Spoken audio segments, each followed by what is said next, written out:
ஆதாம படைக்கிறதுக்கு முன்னாடி, பழத்தை படைக்கிறதுக்கு முன்னாடி, ஆதாம் பழத்தை சாப்பிட்றதுக்கே முன்னாடி கர்த்தர் இதெல்லாம் படைக்க போறோம் அப்படின்னு யோசிச்சுட்டு ஆதாம் பழத்தை சாப்பிடக்கூடாது, ஒருவேளை சாப்பிட்டுட்டா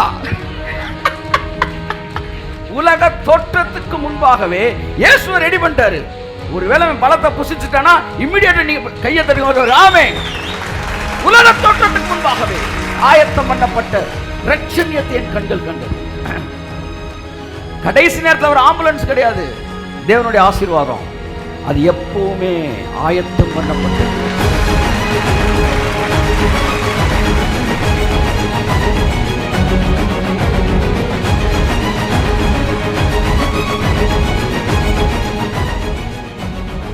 ஆபிரகாமோட ஃபெய்த்ல 4 குவாலிட்டி இருக்கு. இந்த 4 டக்கு டக்கு டக்குன்னு சொல்றேன். ஒன்னு, நம்புறதுக்கு சான்ஸே இல்லையா, ஆனாலும் அவன் மைண்டை மயக்கி வச்சிருந்தான கர்த்தர். நடக்கும்யா நடக்கும்யா நடக்கும்யா நடக்கும்யா நடக்கும்யா. இது மட்டும் வந்து பக்கத்து வீட்டு அக்காட்ட, எய்த்து வீட்டு அம்மாட்ட, இல்லை டிவி சீரியல் இப்பெல்லாம் பார்த்துருந்தா லொடக்காக இருக்கும். லொடக்கும்யா லொடக்கும்யா அப்படியே இருக்கும். Abraham was not weak in faith, he was strong. ஏன்னா எதை பத்தி அவன் கேட்கல.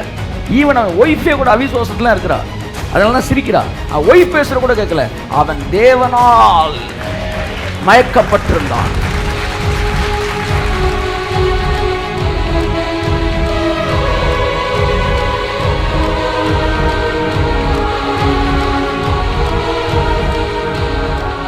He was not wavered.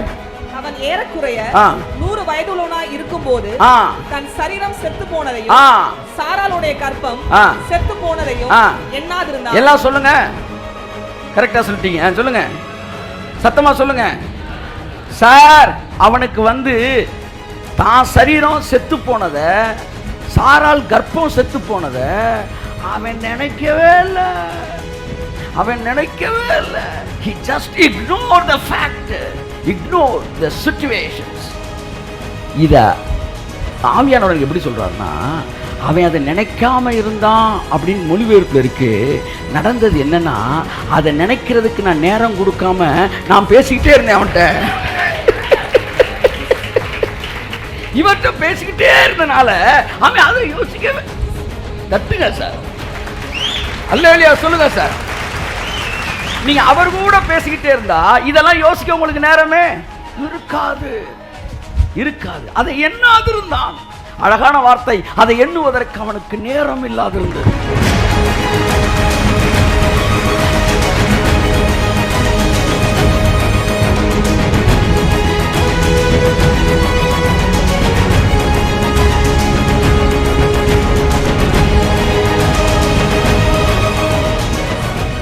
தீர்க்கதரிசிகளின் வார்த்தைகள் இருதயங்களை ஊடுருவக்கூடியது.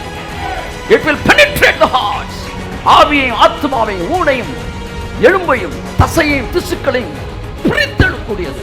ஒரு ஆட்டு கறி அறுக்கிறவன் கொழுப்பு அப்படி தனியா எடுக்கிறான் பாருங்க, எடுத்து சரட்டு பிச்சு எடுக்கிறான் பாருங்க, பிச்சு எடுத்துருவான், கொழுப்பை தனியா எடுக்கிறான், தோலை தனியா எடுக்கிறான். இது எல்லாம் பண்ணி அவனால பிரிக்க முடியாத ஒண்ணு இருக்கு, எலும்பு ஊன்.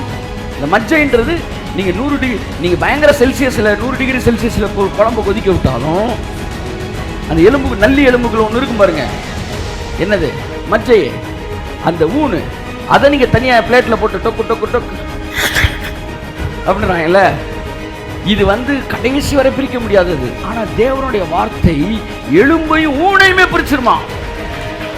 நீ ஒரு முறை அவருடைய வார்த்தையை கேட்டுவிட்டால் உன் இருதயத்தில் ஒட்டி இருக்கிற சந்தேகத்தை கிழித்து தனியா எடுப்பார் தேவன்.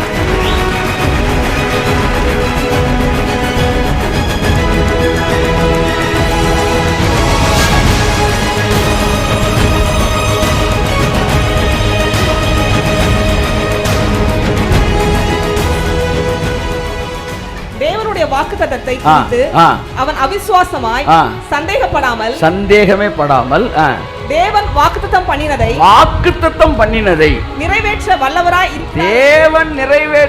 வல்லவராய் இருக்கிறார் என்று முழு நிச்சயமாய் நம்பி தேவனை மகிமைப்படுத்தி. ஆபிரகாம் faith பாருங்க sir. He was not wavering faith. He was not wavered through unbelief. He was not weak in faith. He was strengthened by God day by day.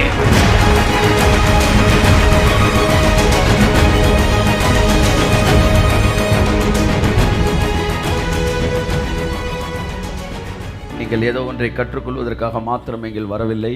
உங்கள் வாழ்க்கையிலே ஆசீர்வாதங்களை பெற்றுக்கொள்வதற்காக வந்திருக்கிறீர்கள். தேவனுடைய சமூகத்திற்கு வந்துவிட்டு ஒரு மனிதனும் வெறும் கையோடு திரும்பி செல்வது கிடையாது. அவர்களை வெறுமையாய் அனுப்பிவிட்டால் அவர்கள் சோர்ந்து போவார்கள் என்பதுதான் இயேசு கிறிஸ்துவின் மனதில் இருந்தது. ஸோ அவருடைய மனது என்னன்னா, யாரையுமே வெறுமையாக அனுப்பவே கூடாது என்பதுதான். வெறுமையாக அனுப்பக்கூடாது என்பதுதான் மனசில் இருக்குது. இப்போ நீங்கள் இவ்வளோ பேர் வந்திருக்கிறீங்கன்னா உங்களில் ஒருவரை கூட வெறுமையை அனுப்ப வேண்டும் என்பது தேவ சித்தம் அல்ல. நான் சொல்லுகிறேன், உங்கள் ஒவ்வொருவரும் அற்புதங்களையும் ஆசீர்வாதங்களையும் பெற்றுக்கொண்டவர்களாகத்தான் இங்கிருந்து கடந்து செல்லுவீர்கள். கரங்களை தட்டி கர்த்தருக்கு நன்றி சொல்லுவோம். ஆமென், ஆமென், ஆமென், ஆமென். நாம் ராஜாதி ராஜாவை தரிசிக்க வந்திருக்கிறோம். பரமபிதாவை தொழுது கொள்ள வந்திருக்கிறோம். நம்மை அவர் ஆசீர்வதித்தை அனுப்புவார். வெறும் கையாய் அனுப்புகிற தேவன் அல்ல. ஆகவே முதலாவது தேவனிடத்தில் சேர்கிறவன் அவர் அங்கே இருக்கிறார் என்று விசுவாசிக்க வேண்டும். நீங்கள் ஒரு ஒரு ஒரு பில்டிங்குள்ளே வரல, நீங்கள் தேவனுக்குள்ளே வந்திருக்கிறீங்க. உங்களில் எத்தனை பேர், பின்பாக இருக்கிற எல்லாரையும் நான் கேட்கிறேன், உங்கள் எத்தனை பேர் உங்கள் முன்பாக இங்கே தேவன் இருக்கிறார் என்று விசுவாசிக்கிறீர்கள்? ஒரு ஆமேன் சொல்லுங்க. ஆமேன், ஆமேன், ஆமேன். ஆகவே தேவன் இருக்கிறார் என்றும் அவரை தேடுகிறவர்களுக்கு அவர் பலன் அளிக்கிறார் என்றும் விசுவாசிக்க வேண்டும். ஆமென், ஆமென். ஆகவே நீங்கள் தேவ சமூகத்துக்கு வரும்போது தேவன் அங்கே இருக்கிறார் என்கிற விசுவாசமே, என்கிற புரிந்து கொள்ளுதலே உங்களுக்கு ஆசீர்வாதத்தை கொடுக்கிறது. அதனால் நல்ல ஒரு சொற்பொழிவை கேட்கிற மனநிலை இருந்தால் தயவு செய்து மாற்றிக்கொள்ளுங்கள். சில நேரம் ஆவியானவர் ஒரு 3 மாதத்துக்கு ஒரு தடவை செய்தி இல்லாமல் ஸ்டேஜுக்கு அனுப்புவார். எப்படி இல்லாமல் ஸ்டேஜுக்கு அனுப்புவார். அது ரொட்டீனாக நடக்கும். ஏன்னா தம்பி, நீ செய்தியை சார்ந்துக்க கூடாது, நீ எப்போ என்ன தான் சார்ந்துக்கணும். பிரசங்கம் பண்ணுறவரே செய்தியை சார்ந்துக்க கூடாதுன்னா கேட்க வந்திருக்கிற நீங்கள் அதை சார்ந்துக்கவே கூடாது. ஆவியானவரையே சார்ந்திருங்கள். உங்களை அவர் ஆசீர்வதித்து அனுப்புவார். இந்த காலை வேளை உங்கள் சரீரத்தில் இருக்கிற பலவீனங்கள் மறைகிற காலை நேரமாய் மாறும். இயேசுவின் நாமத்திலே, இயேசு கிறிஸ்துவின் நாமத்தினாலே. This is God's kingdom.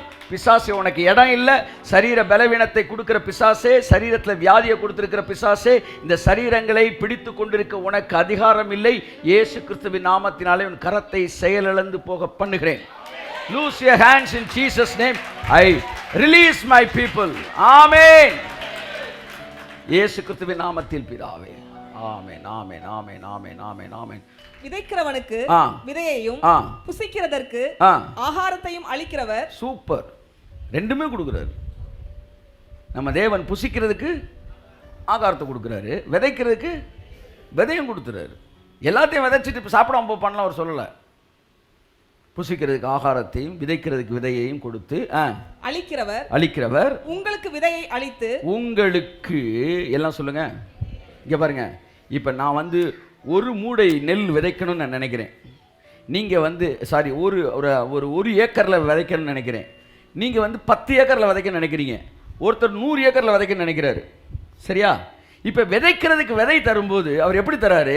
இந்த 1 ஏக்கர் விதைக்கணும்னு நினைக்கிறவனுக்கு 1 ஏக்கர் விதைக்கான நிலத்துக்கான விதை தராரு. 10 ஏக்கர் விதைக்கணும்னு நினைக்கிறவனுக்கு 10 ஏக்கர் நிலத்துக்கான விதையை தராரு.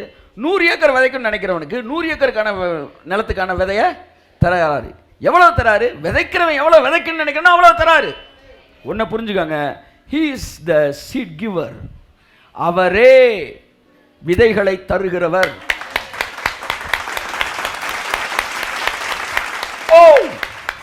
அவர் என்ன செய்வாராம்? அப்படியே தந்து நம்முடைய நீதியின் விளைச்சலை என்ன செய்வாராம்? வர்த்திக்க பண்ணுவாராம். விதை சின்ன பையன் விதைச்சாலும் விதை அது வளரும், முளைக்கும். பெரிய ஆள் விதைச்சாலும் முளைக்கும். ஒரு விதை போட்டால் எத்தனை வருது? 50, 100 அதில் வருது பாருங்கள். அதே தான் ஃபினான்ஸுக்கு. நான் 100 ரூபாய் விதைக்கும் போது அப்படி வரும். அதனால தான் மைண்டை விதைப்பதை அறுப்பதோட தேவன் ஃபிக்ஸ் பண்ணுறார். நான் ஒரு சாதாரண சிஎஸ்சி பின்னணியில் வளர்ந்தவன். வந்து எங்கள் வீட்டில் வந்து காணிக்கை நேரம் வந்தோடனே எங்கள் அம்மாட்ட போய் காசு வாங்கி போட்டுக்கிட்டு இருந்தால்தான். ஆனால் நான் ரட்சிக்கப்பட்ட இடத்துல எனக்கு கற்றுக் கொடுத்தாங்க. என் குடும்பத்தில் எல்லாரும் வேறு மாதிரி விதைச்சிட்டு இருந்தப்போ நான் மட்டும் வேறு மாதிரி விதைக்க ஆரம்பித்தேன். நான் மட்டும் வேறு மாதிரி விதைக்க ஆரம்பித்தனால என் குடும்பத்தில் நான் மட்டும் வேறு மாதிரி இருக்கேன். உங்கள் குடும்பம் கூட உங்கள் பணத்தை நிர்ணயிக்க முடியாது. உங்கள் படிப்பு, உங்கள் பின்னணி, உங்கள் அப்பா சம்பளம், இது உங்களுடைய ஐஸ்வர்யத்தை நிர்ணயிக்க முடியாது. உங்களுடைய ஐஸ்வர்யத்தை நிர்ணயிப்பது உங்களுடைய விசுவாசம், உங்களுடைய விதைப்பு. ஒரு குடிசைவாழ் பகுதியிலிருந்து புறப்பட்டு வருவனாய் இருக்கலாம், ஆனால் நீ விதைக்க கற்றுக்கொள்வாயானால். ஆண்ட்ரூமாக்கு ஒரு பைபிள் வாங்க கூட அவர்கிட்ட காசு இல்லையா. இன்னைக்கு one of the leading ministry, yearly turnovers அதிகமாக வருகிற மினிஸ்ட்ரியில் லீடிங் மினிஸ்ட்ரி கெனத் கோப்லாண்ட் வந்து ஒரு பேசிக் லெவல் பணம் கூட இல்லாமல் இருந்தாராம். பைபிள் வாங்க கூட பணம் இல்லாமல் ஒரு இது கூட அவர் ரொம்ப ஏழையான ஒரு சூழ்நிலையில் கெனத் ஹேகினை சந்தித்து அவருடைய செமினார் அட்டன் பண்ணுறாரு. கொடுக்குறத சொல்லிக் கொடுக்குறாரு ஹேகின். என்ன நடக்குது? ஊழியர்களில் ஃபஸ்ட்டு ஃப்ளைட் வாங்கினாலும் கெனத் கோப்லாண்ட். ஹேகின் கூட வாங்கலை, கோப்லாண்ட் வாங்கிட்டார். அவர் ஃப்ளைட் வாங்கினார், ஃபஸ்ட்டு வாங்கினார்னு எனக்கு நல்லா தெரியும். ஏன்னா முதலாக வாங்கின, இப்போ நிறைய பேர் வாங்கியிருக்காங்க, நிறைய பேர் வாங்கினாங்க. இப்போ கூட கிரஃப்லோ டாலர் வாங்கினார் ஃப்ளைட்டு. பாருங்கள், அவங்களாம் அப்படி இருக்குது. நம்ம நாட்டிலலாம் ஃப்ளைட் வாங்கினா என்னங்க செய்வீங்க? நானும் ஃப்ளைட் வாங்க மாட்டேன். நான் ஹெலிகாப்டர் தான் எனக்கு ஒரே எய்மு. ஆமாம், எடுத்தோன்னே அப்படியே ஹெலிகாப்டரில் டிராஃபிக் எல்லாம் ஜகால்னு ஏறி ஜகால் நேரம். இப்பேற்பட்ட பரிசேயர்கள் சதிசேயர்கள் மத்தியில் நீங்கள் என்னங்க வந்து இவங்க எல்லாம் வரிசையாக கூப்பிட்டு இந்த காந்தி ஒத்துழையாமை உப்பு சத்தியாகிரகத்தில் வரிசையாக மண்டையில் அடிச்சுக்கிட்டே வருவாங்க. இது எல்லாம் அடி வாங்கிட்டு அந்த மாதிரி ஆவில் நினைச்சு சிந்தனை ஒழுங்காக சிந்தி ஒழிந்து போகிறவைகளில் மகிமையுடையதாக இருக்கும் என்றால் நிலைத்து நிற்பவைகள் அதிக மகிமையுடையதாக இருக்கும் அல்லவா? ஆமென். ஒரு ஆமென் என்ன சொல்லுங்களேன். ஆமென், ஆமென், ஆமென், ஆமென், ஆமென், ஆமென். என் அன்புக்குரியவர்களே, அவர் ஒரு அவர் வந்து ஒரு ஃப்ளையிங் மெஷின் வாங்கினார்னு எனக்கு தெரியும், ஒரு ஏரோப்ளைன் வாங்கினார்னு எனக்கு தெரியும். ஆனால் சமீபத்தில் பேசும்போது அவர் நிறையா பேருக்கு கொடுத்துருக்கிறாராம் ஏரோப்ளைன். சார் பைக்கை கொடுக்குற மாதிரி ஃப்ளைட்டு கொடுக்குறாங்க sir. In God we trust அப்படின்னு. Come on, let's have trust in God. நாமும் நம்முடைய சம்பளத்தில் அல்ல, தேவன் மீது நம்முடைய நம்பிக்கை வைப்போம். இது நம்முடைய குணமாய் மாறட்டும். யோபுவின் குமாரத்திகளை பார்க்கிலும் சௌந்தரியமானவர்கள் அந்த தேசத்தில் எங்குமே இல்லையா. நானும் உங்களை ஆசீர்வதிக்கிறேன். நியூ கவர்னன்ட் பிள்ளைகளை பார்க்கிலும் சௌந்தரியமானவர்கள், ஆசீர்வதிக்கப்பட்டவர்கள் அந்த தேசத்தில் எங்கும் இல்லை என்று சொல்லத்தக்கதாக என்னோடு கூட உலகமெங்கும் இணைக்கப்பட்டிருக்கிற என்னுடைய பிள்ளைகள் எல்லாரையும் கர்த்தர் ஆசீர்வதிப்பாராக. கரங்களை தட்டி கர்த்தருக்கு நன்றி சொல்லுவோம். God persuade your mind. Amen. Persuade your mind. உன்னோட மைண்டை கன்வின்ஸ் பண்ணுவாராக. தேவன் வந்து டிரான்ஸ்ஃபார்ம் பண்ணுவாராக. கர்த்தர் உங்களை ஆசீர்வதிப்பார். இந்த வசனத்தை மனதில் வைத்துக் கொள்ளுங்கள். Today you take decision in giving. Every one should take decision. ஆண்டவரை, நான் இவ்விதமாக இதற்கு மேலாகவே எப்பொழுதும் தேவனுடைய ராஜ்யத்தில் விதைக்க நான் விரும்புகிறேன் என்பதை உங்களுடைய விஷயமாக இருக்கட்டும். ஆமேன் சொல்லுங்கள். ஆமேன். 4 வாரமும் ஒரே மாதிரி என் பொருளாதார சூழ்நிலை இருக்கணும்னு எத்தனை பேர் விரும்புகிறீங்க? ஆமேன், ஆமேன். சர்ச்சோடைய ஆஃபரிங்கை பார்த்தீங்கன்னா 1ஆம் தேதி சரட் அப்படி இருக்கும். ஏன்னா பாதி பேர் சம்பளம் போடாமல் இருப்பாங்க. 2ஆம் தேதி சர் அப்படி இருக்கு. 3ஆம் தேதி சரட்டு. 4ஆம் தேதி சர். 4வது மாதம், 4வது வாரம், சாரி 1ஆம் வாரம், 2ஆம் வாரம், 3ஆம் வாரம், 4ஆம் வாரம். அப்படின்னா என் ஜனங்களை பொருளாதாரம் ஆளுகை செய்து கொண்டு இருக்கிறது. They are ruled by finance. ஆனால் அவங்க பாவம், அவங்களோட 4th வீக் வந்து அவங்களுடைய வீக் வந்து வீக் ஆகி போச்சு. அவன் ஃபினான்ஷியல் வந்து வீக் ஆகிட்டான்னு அர்த்தம். இப்போ எனக்கு பிரச்சனை என்னென்னா, என்னுடைய இன்கம் வந்து இந்த வாரம் குறையிற மாதிரி குறையாது. என் இன்கம் ஒரே கிராஜுவலாக தான் இருக்கும். புரியுதா உங்களுக்கு? எனக்கு ஒரு 20,000 வரும்னு வச்சுக்காங்களேன். இங்கே 20 வரும்போது 20 இருக்கும். இங்கே 10 வந்துச்சுன்னா டக்குன்னு வெளியிலேருந்து ஒரு 10 வந்துடும். எனக்கு அடுத்த வாரம் இருக்குது, ஒரு பேச்சுக்கு சொல்கிறேன். அப்படி எனக்கு வந்து ஈக்குவல் ஆகிட்டே வரும். இப்போ எனக்கு அது விஷயமே கிடையாது. என்னுடைய கவலை என்னென்னா, are you govern by the financial status? So உங்களுக்கும் அந்த 4வது வாரம் பணப்பிரச்சனை இருக்குன்னா அப்போ என்ன ப்ராஸ்பரிட்டி பேசிக்கிட்டு இருக்கோன்னு என்னுடைய கேள்வி. 4th வீக் வீக்காக இருந்தா அப்போ என்ன ப்ராஸ்பரிட்டி வேலை செய்யுதுன்னு தான் கேட்குறேன். எனக்கு அதுதான் கொஸ்டின். இப்போ கிவிங்கை பற்றி வந்து he has a multiways to bless me. கர்த்தருக்கு முன்னாடி சொல்கிறேன், நான் பல கதவுகள் இருக்குது கர்த்தர் நம்ம மனுஷன் நம்ம ஒரு ஊழியனை ஆசீர்வதிக்கிறேன். பட் வாட் அபவுட் அவர் ஃபினான்ஷியல் ஸ்டேட்டஸ்? எத்தனை மணிக்கு ஒரு ஆண்டவர் 4 வாரமோ 1வது வாரத்தில் என் பண நிலைமை எப்படி இருக்கோ 4வது வாரமும் அதே மாதிரி இருக்கணும். சொல்லுங்க, இருக்கும், இருக்கட்டும். இயேசு கிறிஸ்துவின் நாமத்தினால இருப்பதாக. இயேசு கிறிஸ்துவின் நாமத்தில் நான் பேசுகிறேன். அடுத்த வாரத்தில் இருந்து நீங்கள் சாட்சி நேரம்னு ஒதுக்க போகிறேன். இந்த வாரமே ஒதுக்க சொன்னேன். கர்த்தர் செய்கிற அற்புதங்களை நீங்கள் வந்து சாட்சியாக சொல்ல வேண்டும். ஃபைனான்ஸ்லேயும் கடவுள் செய்கிற போல்டாக என்ன செய்யுங்க, சொல்லுங்கள். கர்த்தர் ஆசீர்வதிப்பார். இந்த மாதத்துலேருந்து வர டிசம்பர்லேருந்து உங்கள் பொருளாதாரத்தில் அந்த ஸ்டைல், பொருளாதார ஆசீர்வாதத்தோட ஸ்டைல் இருக்குது பார்த்தீங்களா, அந்த பேட்டர்னே மாறப்போகுது. மாறும் இயேசு நாமத்தில். ஒரு புதிய இடத்துக்குள்ளே கடந்து செல்வோமாக.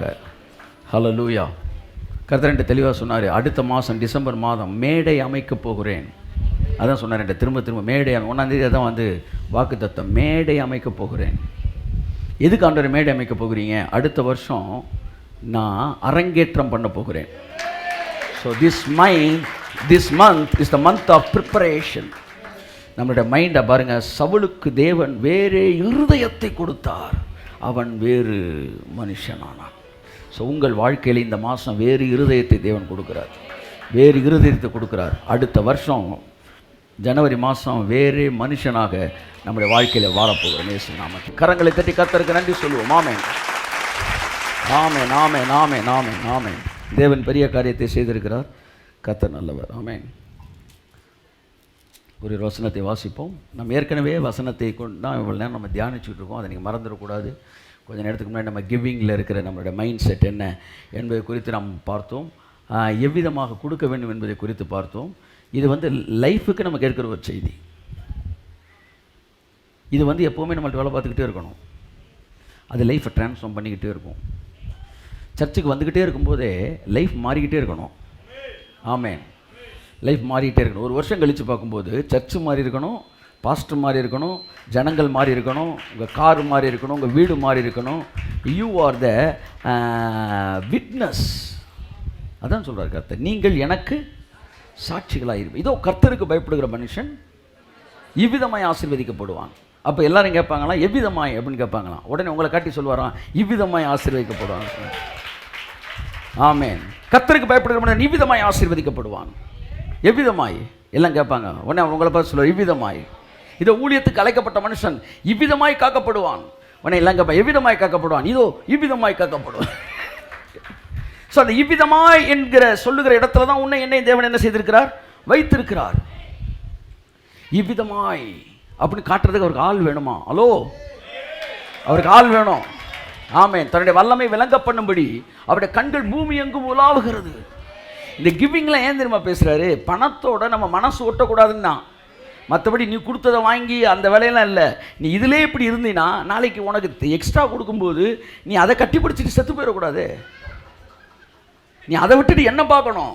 எனக்கு பணம் முக்கியம் இல்லை, நீங்கள் தான் ஆண்டவரை முக்கியம் அப்படின்னா நீங்கள் தான் முக்கியன்றதை காட்டு. ஃபினான்சியல் ஃபியர் அது என்ன செய்யும்னா, பொருளாதார பயம், இன்செக்யூர் ஃபீலிங். ஐயோ இன்னைக்கு இப்படி போட்டுட்டேன், நாளைக்கு என்ன பண்ணுவேன், நாளைக்கு என்ன செய்வேன் என்கிற பயம். இந்த கொடுக்கும்போது அந்த பயத்தின் ஆவி வெளியேறுகிறது. ஆமென், ஆமென். கொஞ்சம் யோசிங்க சார். நீங்கள்லாம் வந்து காணிக்கை கொடுக்குறீங்க, எங்கேயோ ஒன்று அனுப்புகிறாங்க, இன்னைக்கு அனுப்புகிறாங்க சார், நாளைக்கு அனுப்பலை சார், என்ன சார் செய்ய, என்ன நடக்கும்? உங்கள் வீட்டில் வந்து நான் கேட்க முடியுமா கந்து வெட்டிக்காரன் மாதிரி? சார் உங்கள் வேலையில் எப்படி சேர்க்கும்போது மேனேஜர் சொல்கிறாரு, இல்லை வந்து எம்டி சொல்கிறாரு, நீங்கள் வேலை பார்த்துக்கிட்டே இருங்க, நான் மனசை ஏவப்படும் போதெல்லாம் கொடுக்குறேன்றாரு.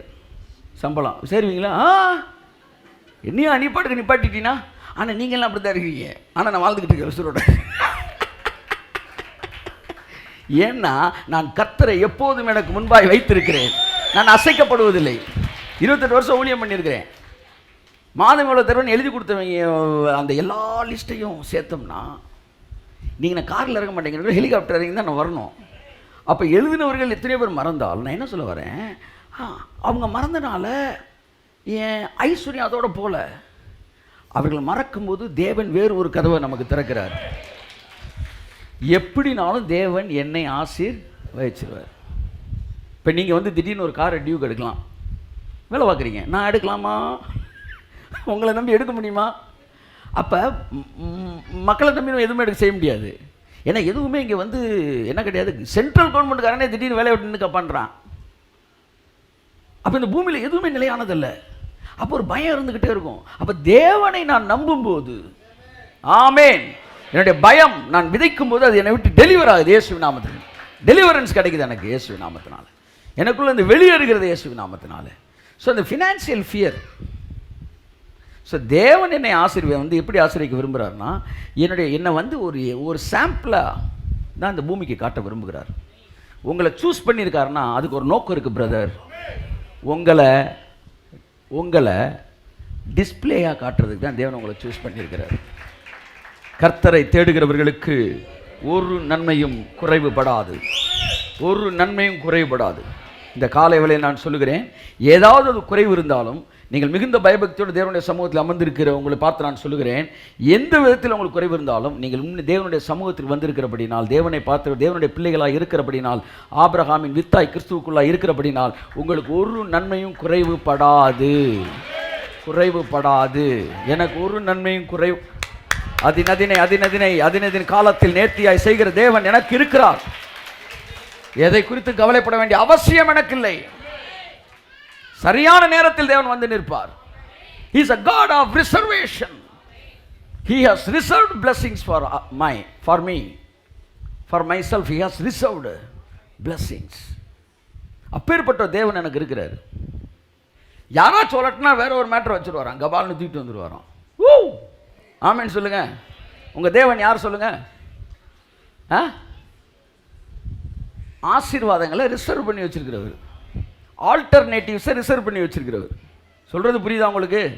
நீங்க நினைச்சுக்கிட்டு இருக்கீங்களே, ஐயோ இப்படி போயிட்டு இருக்கிறோம், திடீர்னு இப்படி ஆயிடுச்சுன்னா அது வந்துடும், அப்படி ஆயிடுச்சுன்னா இது வந்துடும்.